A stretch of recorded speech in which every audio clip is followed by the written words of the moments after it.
In 2011, all of my friends went out to see Harry Potter and the Deathly Hallows Part 2. I went too.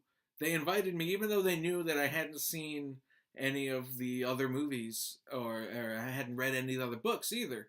And they were just, everyone was going. And I guess they felt bad. They're like, oh, we can't not invite Zach. And I was like, I don't care, but okay.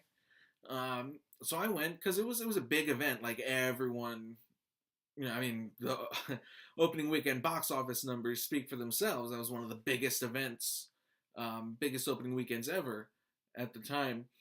And we went, and I had a good time. I mean, I didn't know anything that was going on in the movie, but I had a lot of fun, and I enjoyed how much fun everyone else was having.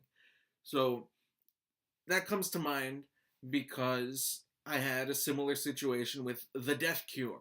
I hadn't seen The Maze Runner or The Maze Runner 2, The Scorch Trials, and I hadn't read any of the books, but I got invited to a screening.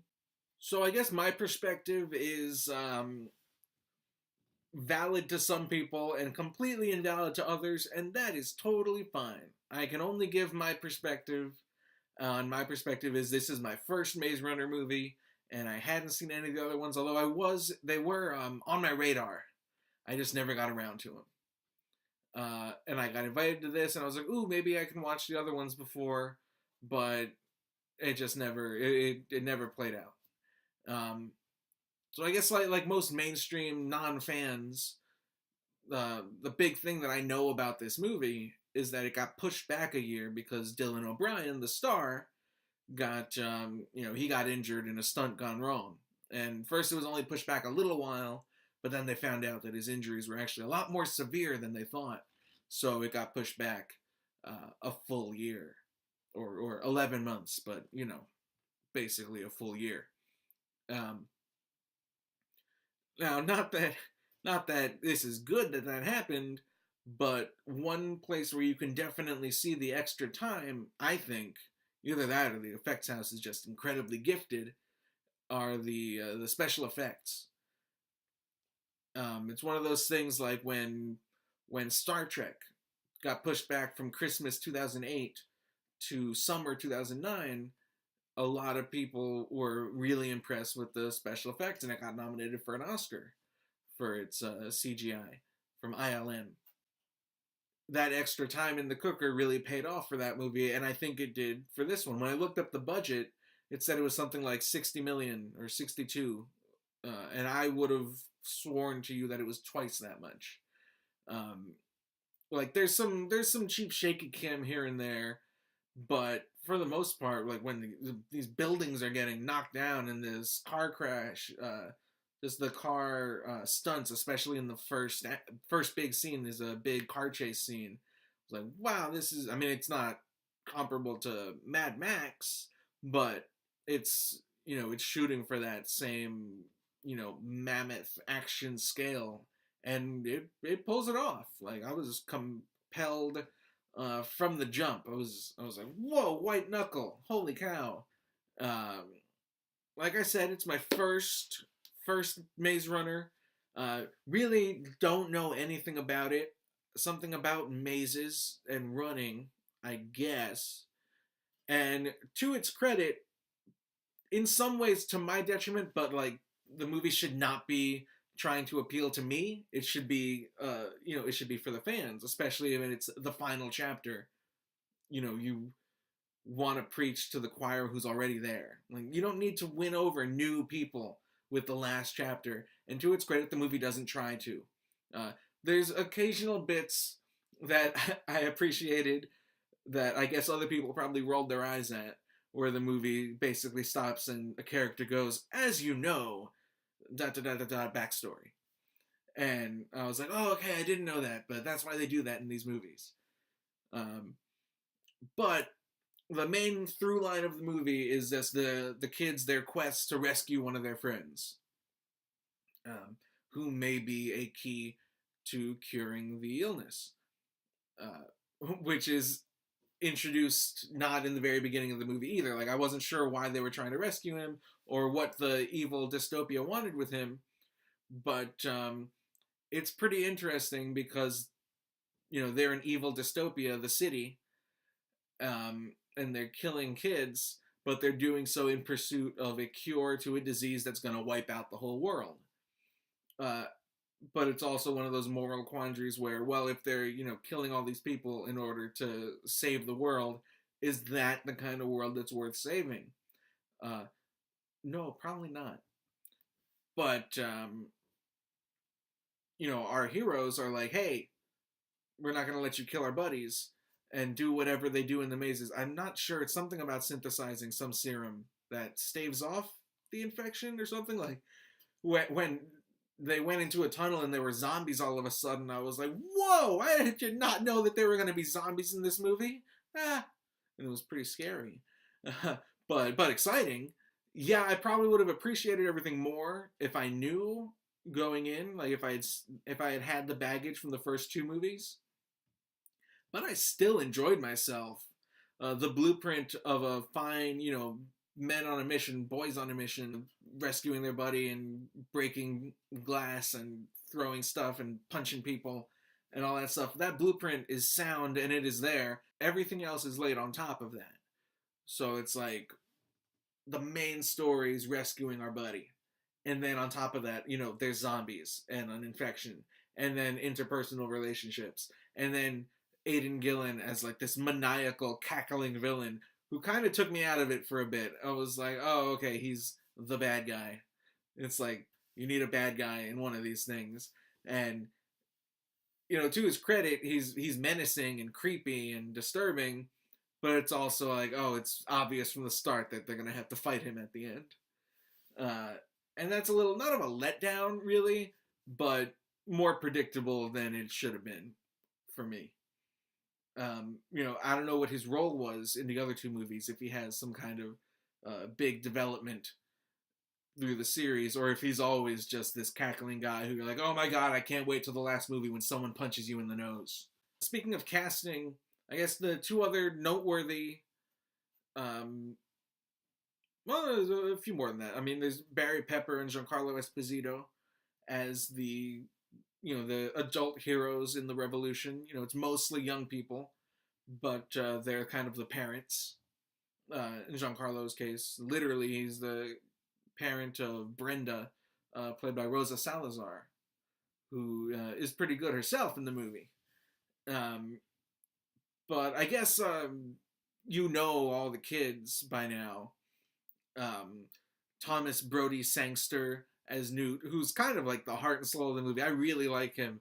Apparently he was in Star Wars The Force Awakens, and I looked it up and I was like, oh, okay, yeah, I remember him, but I don't think I had seen him in anything else. But I really liked him in this, and actually he's one of the reasons that I want to go back and watch the other two. That and all the young actors really kick a lot of butt, literally and metaphorically, in terms of their acting. And there's, well, except for one. There's one character who I actually don't want to bring up because his presence is a little bit of a spoiler. Maybe I guess, if he's in the book or if he's in the marketing. Like, I really haven't seen that much. I hadn't seen the trailer, and so I don't know if he was a big part of the marketing of the movie. But a character who was presumed dead in the second movie or the first movie in the past is back and alive. And when he showed up, I was like, oh, cool, it's that actor. I like that actor. And everyone was like, whoa, I thought you were dead. And I was like, oh, okay, we did. Yes, I thought you were dead also. I'm astute and observant. But when the actor who I like, and I liked in most of the things that I've seen him in, was acting, I was put off. I was, oh my goodness, I don't like him in this movie at all. I don't like his accent. I don't like his dialogue. I don't like the way he moves, and I don't like the way he talks to the other characters. I don't think he has any chemistry with anybody. And maybe a little bit of that might have been by design, but not enough for me to think that he did a good job in this movie, or the inverse, that the movie did right by his talent. So Yeah, bad in that respect. And see, another thing that bothered me was the revolution. Uh, on paper, it's sound. Walton Goggins, and it's probably another one of those things that had more build up, that I would have had more build up towards if I had seen the first two movies. But Walton Goggins' character, he's suffering from the plague or whatever, the illness that's ravishing everybody, and is gonna wipe out the whole population. So he's like he's deformed on part of his face, and it's pretty gross. But really good, special effect on his face. Is kind of like, oh, that's nasty, cool.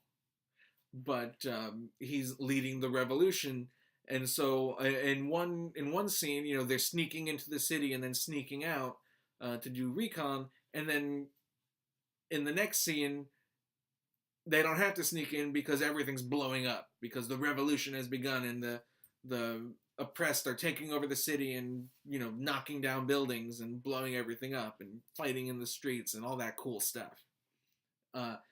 It feels really sudden, like when Walton Goggins is introduced, like they're communicating and it's normal, he's fine, and then all of a sudden, it felt all of a sudden to me, he is like, all right, now let's do some suicide bombing.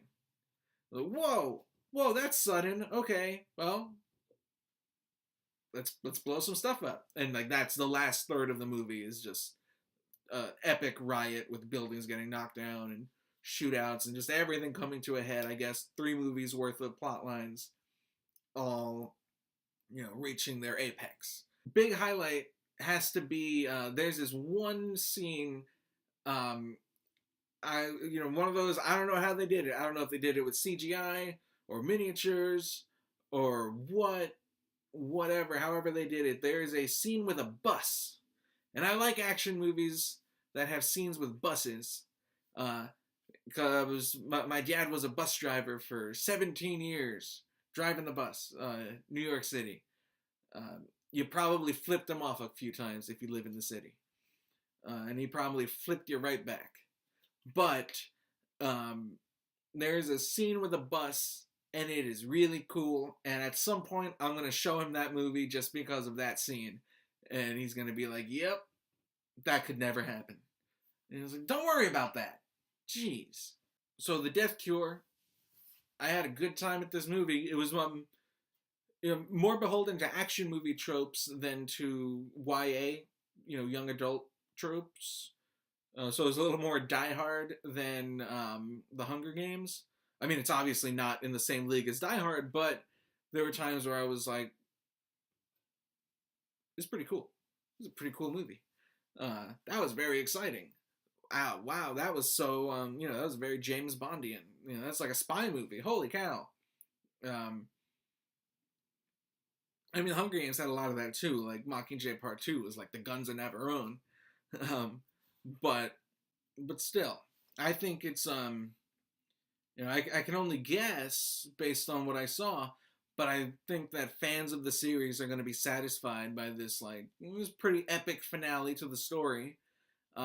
And newcomers like me, it's like, here's a pretty fun movie with some cool stuff and heavy themes and dramatic moments and really pulse pounding action scenes. So check it out.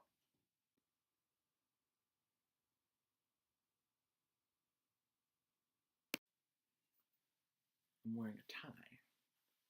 If I wear a tie, people will think that I'm not a shut-in with no friends. I'll trick them all.